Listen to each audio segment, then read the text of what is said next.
Hello students, welcome back to my channel. Today we will study the topics of JAM series linear algebra. That is, we will find the determinant of matrices of 2 order, 3 order, and we will see some properties of determinant. Rest of the properties of determinant we will discuss in my next lecture, and I will also provide you with some homework questions in the end of my lecture. Do try them. अब हम determinant समझते हैं क्या होता है।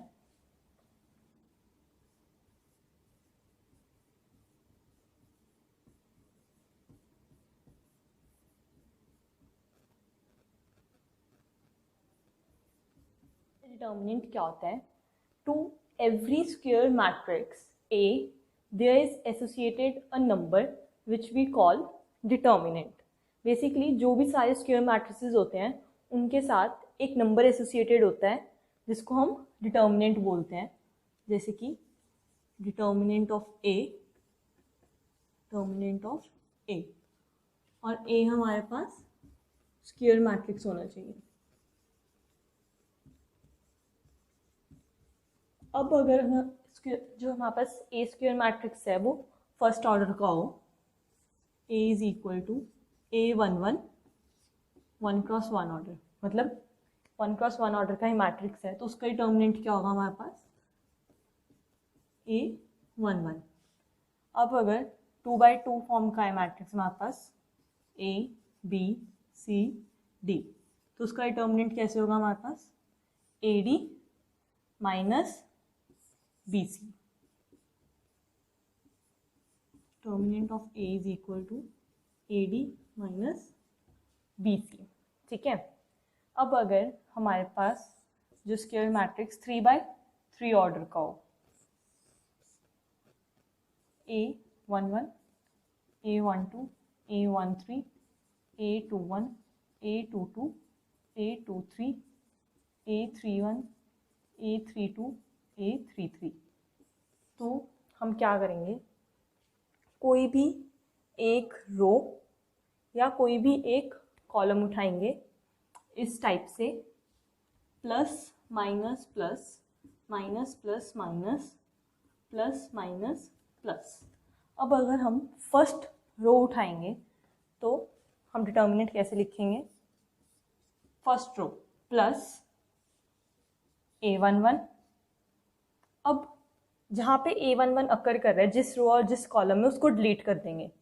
इसमें अकर कर रहा है और इसमें अकर कर रहा है, ये और ये first row and first column delete कर देंगे, और जो हमारे पास ये बच जाएगा उसका डिटर्मिनेंट फाइंड आउट करेंगे। A22 A23 A32 A33, और इसका डिटर्मिनेंट मैंने अभी पहले बताया है, जब 2x2 ऑर्डर का मैट्रिक्स होता है तो उसका डिटर्मिनेंट कैसे लिखते हैं हम? Minus A12। अब A12 जहाँ आकर कर रहा है वो वाली रो और वो वाला कॉलम डिलीट कर देंगे, तो क्या बचेगा हमारे पास? A21 A23 A31 A33। Basically जो हमारे पास जो सब मैट्रिक्स बचेगी उसका डिटर्मिनेंट, क्योंकि अगर वो वाली रो और वो वाली कॉलम डिलीट करने हमारे पास एक सब मैट्रिक्स आ जाएगी ए मैट्रिक्स की, और उसका determinant plus A13 determinant A21 A22 A31 and A32। ठीक है, ये हो गया डिटर्मिनेंट ए का। सिमिलरली अगर हमें कॉलम के साथ करना होता, सेकंड कॉलम देखते हैं, हम सेकंड कॉलम के साथ करते हैं तो क्या आएगा?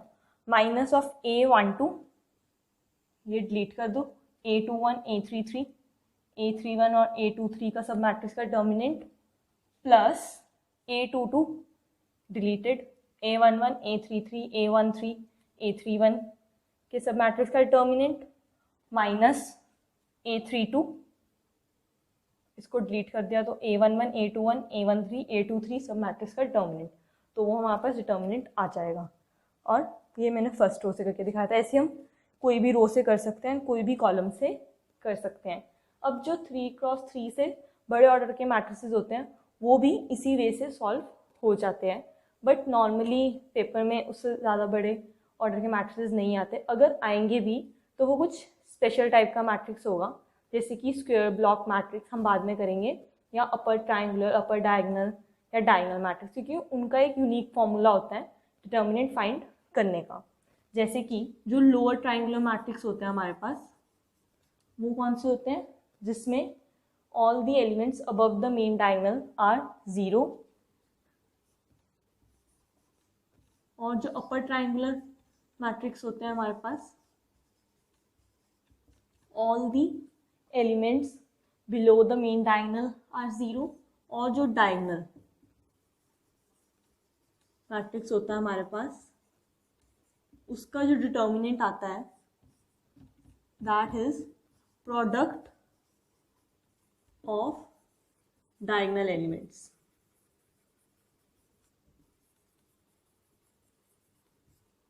उसको हम कैसे लिख सकते हैं, i is equal to 1, n order है ए का, a i i, basically a11 into a22 into a33 into so on till a n, product of diagonal elements. वो डिटर्मिनेंट हो जाएगा lower triangular matrix, upper triangular matrix and diagonal matrix के case में। अब हम determinant of a matrix की कुछ properties करते हैं।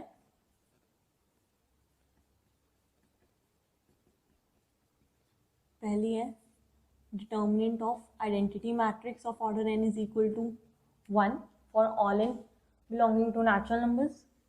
सेकेंड प्रॉपर्टी है हमारे पास determinant of null matrix of order n is 0। Third property है हमारे पास डिटर्मिनेंट सिर्फ स्क्वायर मैट्रिक्स का होता है। फोर्थ प्रॉपर्टी है हमारे पास डिटर्मिनेंट हम फाइंड कर सकते हैं कोई भी रो या कॉलम को एक्सपैंड करके। अब जो नेक्स्ट प्रॉपर्टी है हमारे पास वो है कि product of elements of a row या कॉलम with its cofactors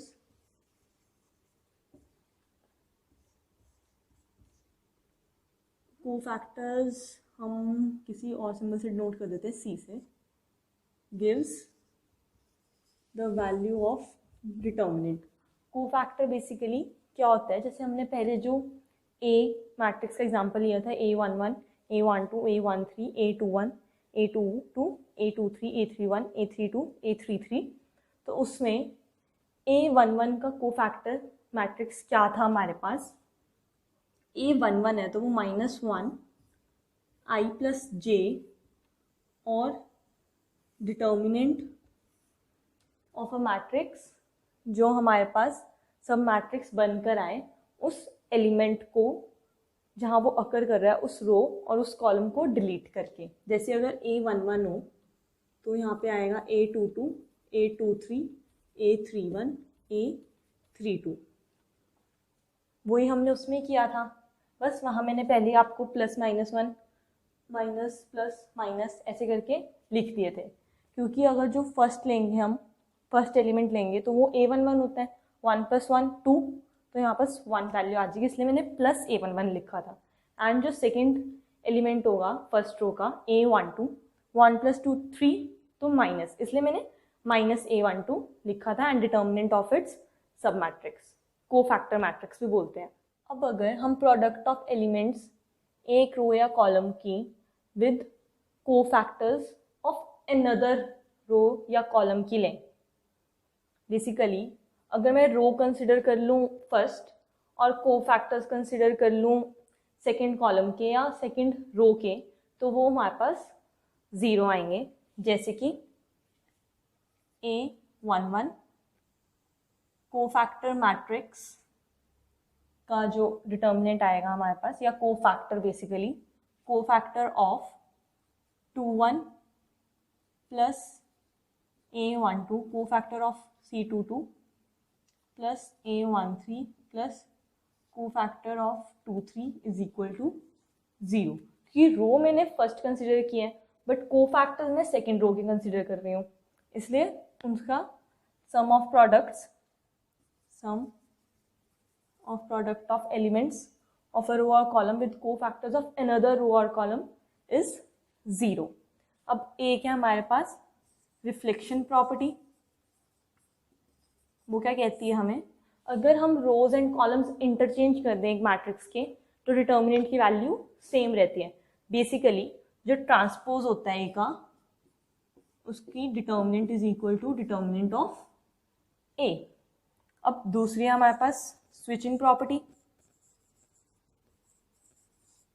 अगर मैं एक मैट्रिक्स में कोई भी दो रोज या दो कॉलम्स इंटरचेंज कर दूं, आर आई आर जे और सी आई सी जे, एक बारी में एक ही बार इंटरचेंज करना है, जैसे कि R1 एंड R2 की पोजीशंस चेंज कर दो, तो जो डिटर्मिनेंट की वैल्यू आएगी हमारे पास उस मैट्रिक्स की बन के ए डैश ले लेती हूँ, जो न्यू मैट्रिक्स बना हमारा, is equal to minus of determinant of A.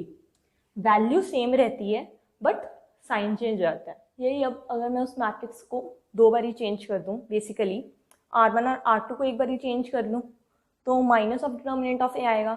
And दोबारा अगर उस मैट्रिक्स में मैं चेंज्ड मैट्रिक्स में कॉलम 1 एंड कॉलम 2 इंटरचेंज कर दूँ तो हमारे पास माइनस ऑफ डिटर्मिनेंट ए आ जाएगा. बेसिकली डिटर्मिनेंट ऑफ ए आ जाएगा. एक ही बार ये ऑपरेशन इंटरचेंज का अप्लाई करके साइन एक बार चेंज होगा. दो बार इंटरचेंज का ऑपरेशन अप्लाई करेंगे तो दो बार साइन चेंज हो जाएगा, जो कि बन जाएगा माइनस माइनस प्लस. अब हम करते हैं, अगर एक डिटर्मिनेंट में उसके दो रोज या दो कॉलम्स में एलिमेंट्स आइडेंटिकल पड़े हों या प्रोपोर्शनल हो तो उसका डिटर्मिनेंट 0 होता है. या अगर किसी रो या किसी कॉलम में सारे के सारे एलिमेंट्स 0 हों तो भी उसका डिटर्मिनेंट 0 होता है. जैसे कि हम एग्जांपल ले लेते हैं, determinant of 1 2 3 2 4 6 0 8 1.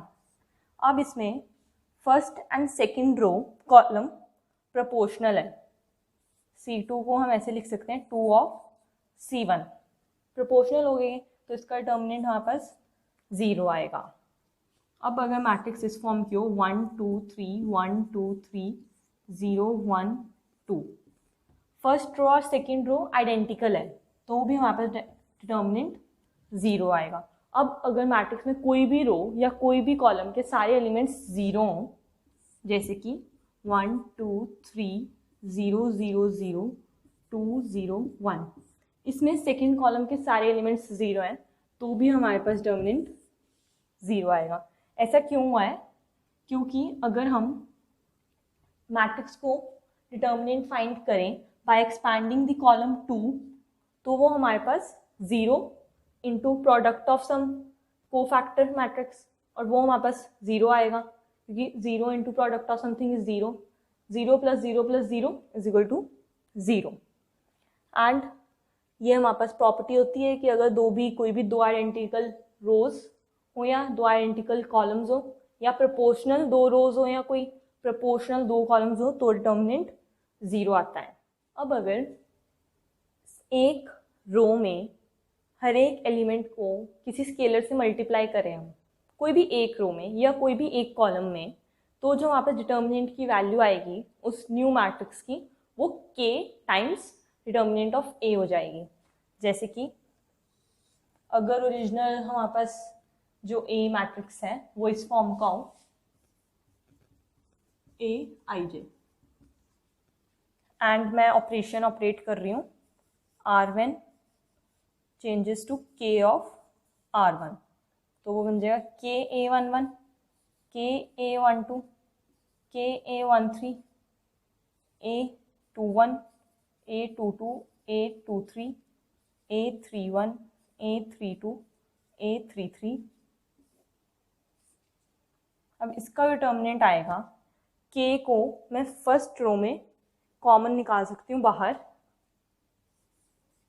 Determinant of A11 A12 A13 A21 A22 A23 A31 A32 A33 which is equal to k into determinant of a।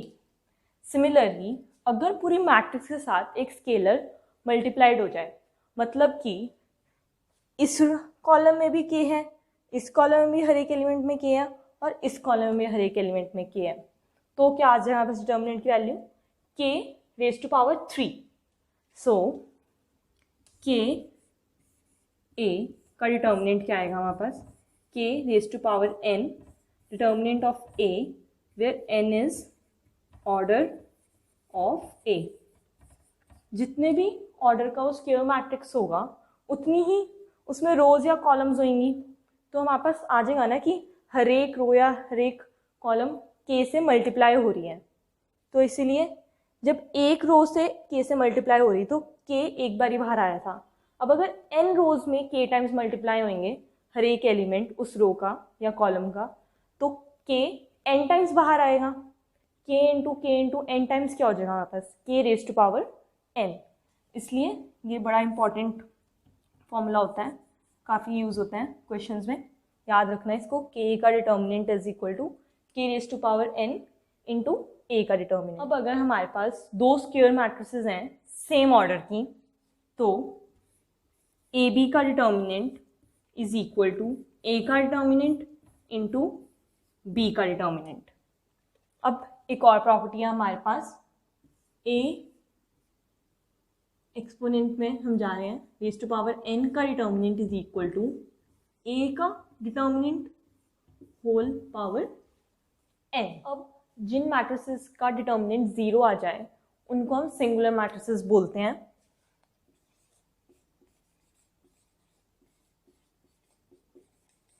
जिनका डिटर्मिनेंट 0, एंड जिन मैट्रिसेस का डिटर्मिनेंट 0 ना आए या basically determinant of a matrix is non zero, उनको हम non singular matrices कहते हैं। Now turn off some homework questions. Question number 1. If the determinant of the matrix with entries 1, 2, 3, 4, 5, 6, 7, 8, 9 is k, then what is the determinant of the matrix with entries 1, 2, 3, 4, 5, 6, 7, 8, 9, 10, 11, 12, 13, 14, 15, 16? Question number 2. If P is a 4 by 4 matrix and determinant of P is 10, then find the determinant of the matrix minus 3p. Question number 3. Find the determinant of the matrix with the entries k, kb, kc, k square plus a square, k square plus b square, k square plus c square, 1, 1, 1. Question number 4. If the determinant of the matrix with the entries 3 minus x minus 6, 3 minus 6, 3 minus x, 3, 3, 3 minus 6 minus x is 0, then what is the value of x? That's all for today.